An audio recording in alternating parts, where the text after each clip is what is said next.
Hey everybody, just back doing a quick work in progress. So I did get the base coat down for this brown here and the red, and I used my airbrush for that.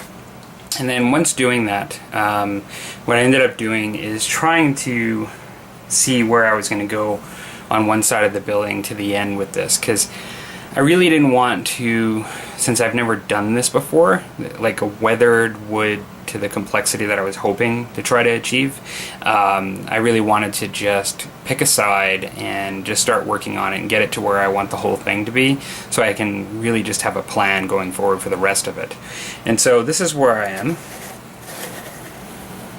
And so let's see if I can get a good shot. It's kind of dark, but what I'll do is just turn it up a bit. Okay, so this is where I'm at as far as the weathered look that I was going to try to achieve for the cabin now, or the barn.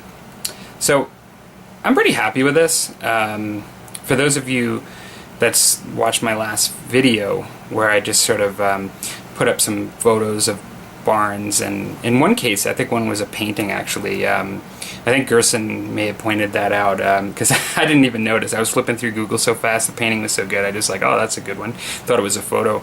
Actually, that's how good it was. But I left the door fairly fresh, as if they, just replaced that more recently. I tried to simulate some weathering, how I thought it might happen. And so I've got some guys here just to show some scale or context.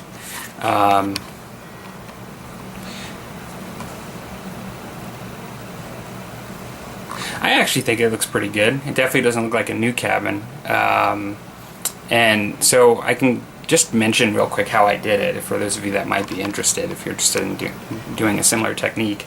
Now, if you're going to use different colors, you're obviously going to achieve a different effect, and it may be better. It could be different kinds of wood. I think there's really no wrong way of doing this. I went for the approach. I knew I was going to need a lot of different things to do this exactly, and I can probably improve upon this in the future, just accentuating some darks more. There's probably ways I'm going to be able to improve upon it, but what I started with, just to let you know, is I used this US flat brown for Model Air. Somebody at my local gaming club gave me a set of World War II Model Air paints that somebody had ordered in and never picked up, and they gave them to me for free. And so I just haven't had a use for some of them recently, and I thought, I might as well break into those. I love Model Air, Vallejo, and so that was really good.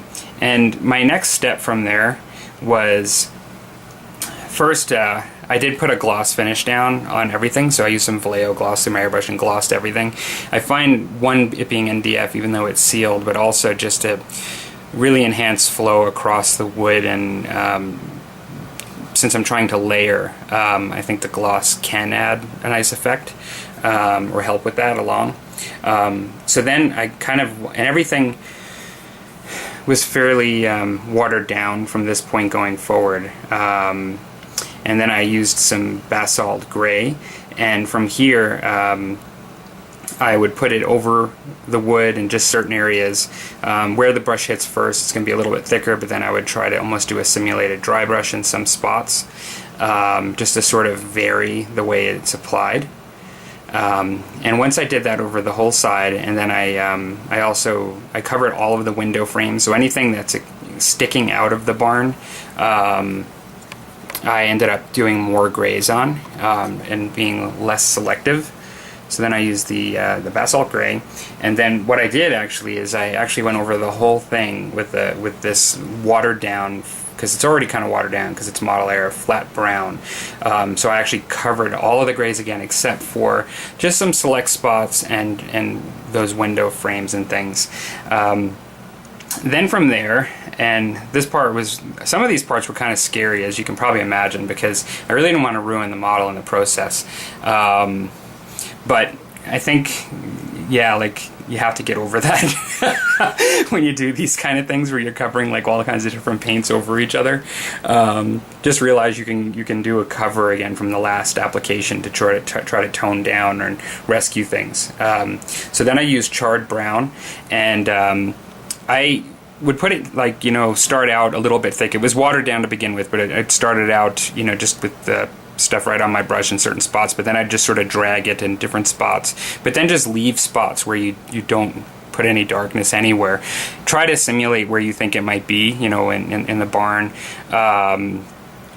where you think that kind of weathering, you might get shadows, or you might have more rotting happening or something like that.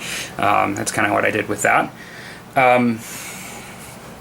After the brown, what I did was I went over the brown again with this flat brown again, just really light coating, just leaving it in some spots but just kind of blending it in, because you are going to see some like stark contrast in different spots as you're doing this if you're not blending it well and dragging it with your bristles, to try to, and I use the bristles to try to create with the streaking grains through the wood as well, where I can.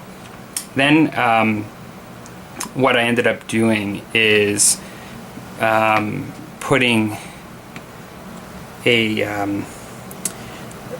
Vallejo Model Air light gray, and that I went over most of the model, leaving streaks in certain spots, and this really starts to give it that weathered look. Like, I think that contrast of the light gray, the basically the drying out of the wood, and then I wanted to still create, and I was pretty selective with this, but except for the door, I used this on the door, and then I actually followed it again afterwards with US flat brown on the door. So I had flat brown, used this, then flat brown again on the door, and that's just, pretty simple for that.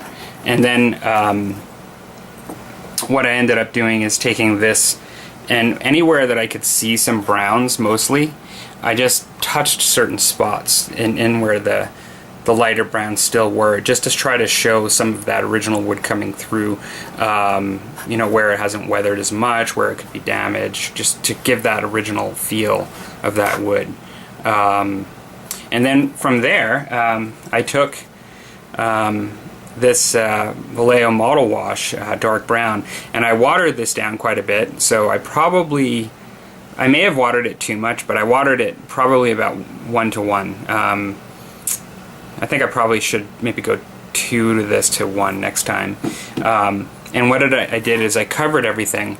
Now at this point, because it was so watered down, I did get bubbles like you get sometimes, where it pools and just creates little, my scientific background wants to say micelles or something, which there's no lipids or fats involved, but if you I digress, but they're just little spots of fluid, where it tries to just sort of get away from everything, and what I would then do is I take a brush with just water and I'd go over that, because I don't care about losing the wash so much. I just don't want it to go and make a stain that I don't like, because I can always put more on, and I did that, and that is pretty much it.